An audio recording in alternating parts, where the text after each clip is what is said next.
टाटा इन्स्टिट्यूटचा हा रिपोर्ट केवळ आकडेवारी नाही, तर तो एक इशारा आहे. आणि हा इशाराच पुन्हा एकदा सांगून जातोय की होय, मुंबईचा महापौर एखादा खान जरूर होऊ शकतो. मित्रो, मतांसाठी जातीय तेढ पसरवणं किंवा धार्मिक ध्रुवीकरण करून उगाचच सौहार्द बिघडवणं हे आरोप तर राजकीय विरोधक एकमेकांवर करतच राहतील. पण आज एका त्रयस्थ आणि तटस्थ संशोधन संस्थेनं हा रिसर्च रिपोर्ट सादर केला आहे. त्यात स्पष्ट दाखवलंय की मुंबई नुसती बकाल, असुरक्षित आणि हिरवी करून सोडलेली नाही या कांड्यांनी, तर भविष्यात इथं बांगलादेशसारखा विध्वंस होऊ शकतो. घरं, दुकानं फोडून ती लुटली जाऊ शकतात. तुम्ही मॉब लिंचिंगमध्ये मारले, पेटवले जाऊ शकता. तुमची विजार उतरवून तुमचा धर्म तपासला जाऊ शकतो. तर इतकं घातक आहे भविष्य या मुंबईचं.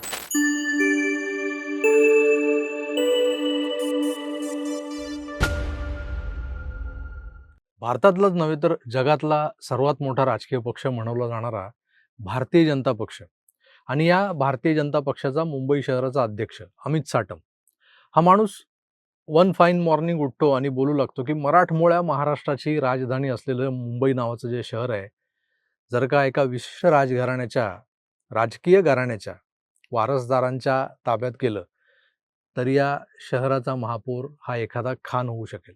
अर्थात मी वर एक शब्द वापरलाय, one fine morning. Amit Satam यांनी असं झोपेतून उठूनही विधान केलेलं नाहीये. तर या माणसानं लोकसभा निवडणुकांच्या निकालांनंतर ज्या पद्धतीनं त्यांच्या पक्षाच्या जय पराजयावर चिंतन मनन करून एक विश्लेषण तयार केलं होतं, त्यात त्यांनी धुळ्यातल्या लोकसभा मतदारसंघातला भाजप उमेदवाराचा पराभव हा कसा एक प्रकारचा राजकीय धक्का देणारा एक धडा शिकवून गेला होता हे स्पष्ट केलं होतं. मुसलमानांच्या वाढलेल्या किंवा मुसलमानांनी केलेल्या एकगठ्ठा मतदानामुळं हा पराभव झाला होता, ते त्यांनी अगदी स्पष्ट करून सांगितलं होतं. तसाच शास्त्रोक्त अभ्यास करून याच अमित साटमांनी मुंबई शहराच्या बदलत्या डेमोग्राफीचा विषय आपल्यासमोर मांडला होता. लंडन असो किंवा न्यूयॉर्क या जगातल्या मोठ्या शहरांचे महापौर हे सध्या मुसलमान आहेत. पण ते कसे बनले?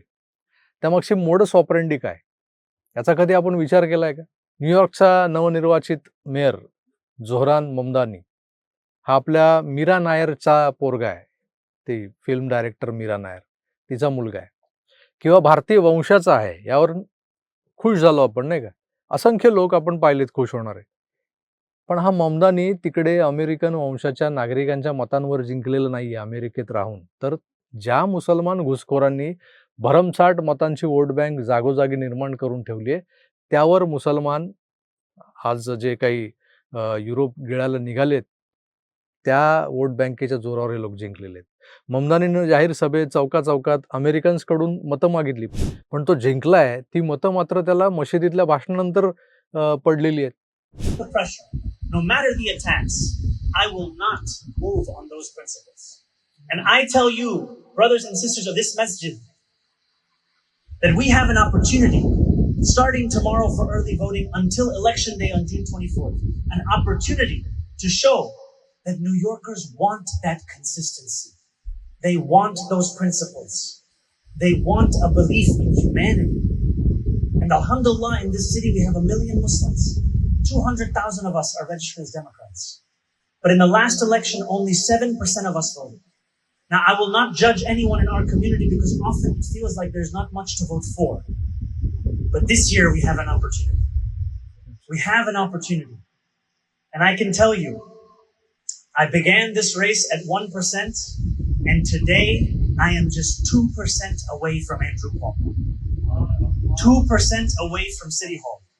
2% away from making history. And that is why every day a new Republican billionaire puts $1 million into this race to attack me. But I know that I have something they do not have, which is the support of people across this city. So I ask you to tell everyone in your life that this election is here, to tell them what's on the ballot, and to tell them that we as Muslims deserve what every other community deserves: equality and respect. But we know that in this city and in this country, we are not going to be given those things. We have to win those things. And one way we win them is at the ballot box. So I ask you, when you go and vote, remember, it is our opportunity to show that Muslims don't just belong in New York City. We belong in City Hall too. Thank you so much. Assalamu alaikum. पाहिलं, लंडनचा सादिक खान हा सुद्धा तिथल्या मुस्लिम पॉप्युलेशनच्या जोरावर mayor बनलाय लंडनचा. हे सगळं ऐकताना, पाहताना तुमच्या मनात शंका येत नाही का? आजवर माननीय बाळासाहेबांनी ज्या आपल्या दहशतीनं जरब बसून गप्प केलेले मुसलमान आज या शहरात संख्येने कसे काय वाढले? त्यातलाच एखादा खान या शहराचा महापौर सहज बनू शकतो, इतकी यांची संख्या वाढली आहे. ही भाजपनं किंवा अमित साटम यांनी उठवलेली आवई नाहीये, तर वास्तव आहे.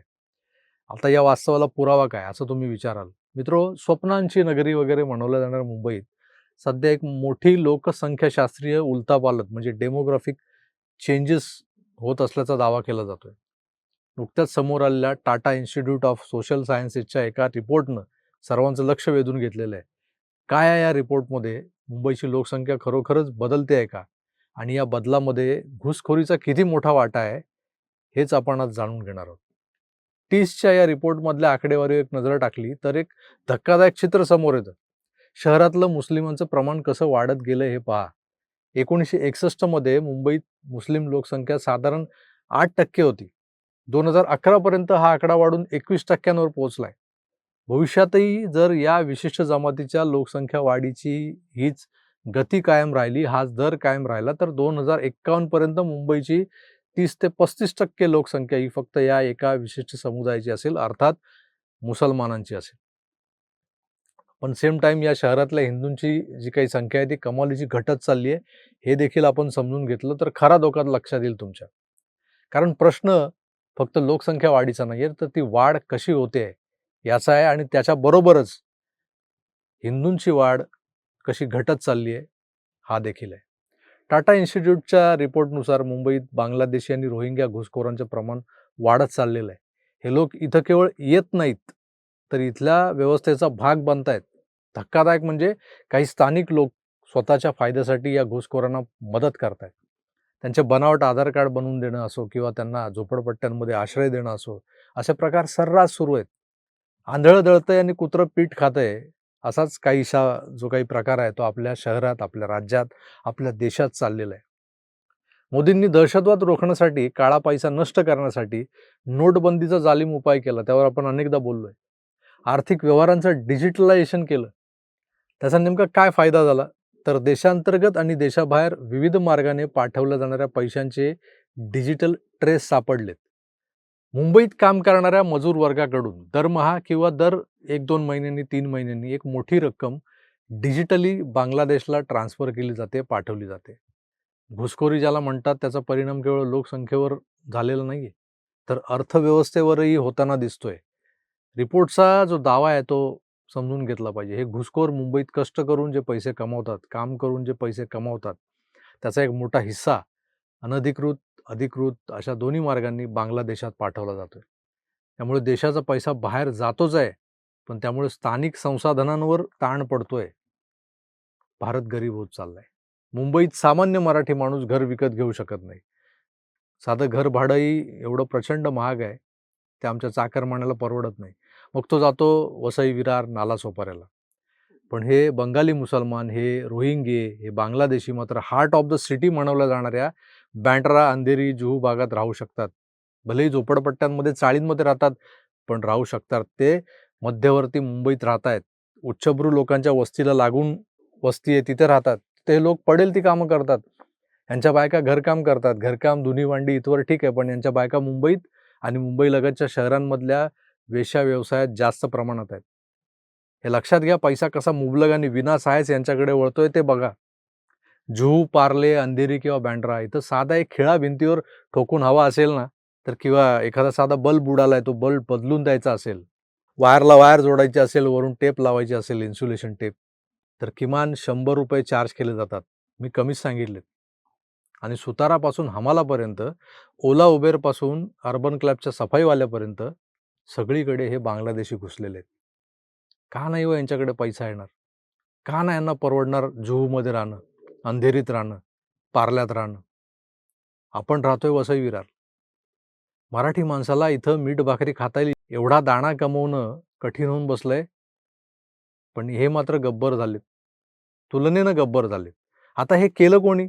रस्त्यावर पथारा टाकून सामान विकणारे बांगलादेशी फेरीवाले बोकाळले कुणामुळे? त्यांच्याकडून हप्ते घेऊन त्यांना चढवून घेतलं कुणी आणि आता ते तुमची पार खोलून मारतायत, तेव्हा स्थिती काय तर सहन होत नाही आणि सांगता येत नाही. पण या नालायक राजकारण्यांनी आपदेतही संधी शोधली आहे. हे बांगलादेशी यांचे मतदार बनलेत आता. यांना निवडणुका जिंकून देणारी वोट बँक बनली. त्यामुळे मुंबईत बाहेर पडलात की मुसलमानच मुसलमान सगळीकडे, अशी अवस्था करून ठेवली या नालायक लोकांनी.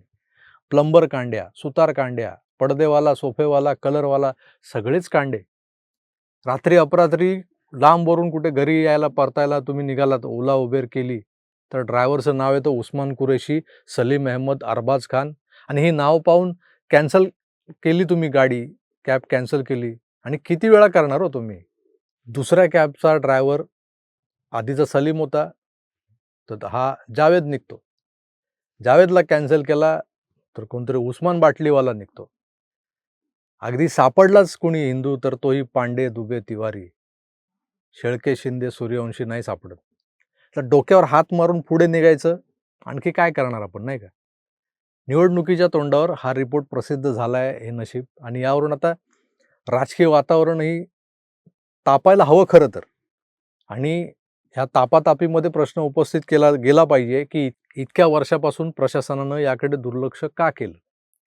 पोलीस आणि स्थानिक प्रशासन या घुसखोरांना वेळीच का ओळखू शकलं नाही? आत्ता मागणी होते की राज्य सरकारनं एक स्पेशल ड्राईव्ह राबवून या घुसखोरांची ओळख परेड करावी, त्यांची ओळख पटवावी आणि त्यांच्या लात मारून कायदेशीर कारवाई करून हाकलून द्यावं. आता जेव्हा त्यांनी वाजवली आहे तुमची. मुंबई नेहमीच बाहेरून येणाऱ्यांचं स्वागत करते असं म्हणतात, पण जेव्हा हे आगमन अनधिकृत असतं तेव्हा स्वागत करायचं? तेव्हा ते शहराच्या सुरक्षेसाठी आणि संस्कृतीसाठी एक आव्हान असतं, हे तुमच्या लक्षात येत नाही. टाटा इन्स्टिट्यूटचा हा रिपोर्ट केवळ आकडेवारी नाही, तर तो एक इशारा आहे. आणि हा इशाराच पुन्हा एकदा सांगून जातोय की होय, मुंबईचा महापौर एखादा खान जरूर होऊ शकतो.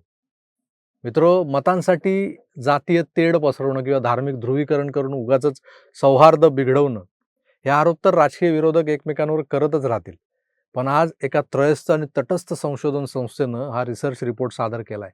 त्यात स्पष्ट दाखवलंय की मुंबई नुसती बकाल, असुरक्षित आणि हिरवी करून सोडलेली नाही या कांड्यांनी, तर भविष्यात इथं बांगलादेशसारखा विध्वंस होऊ शकतो.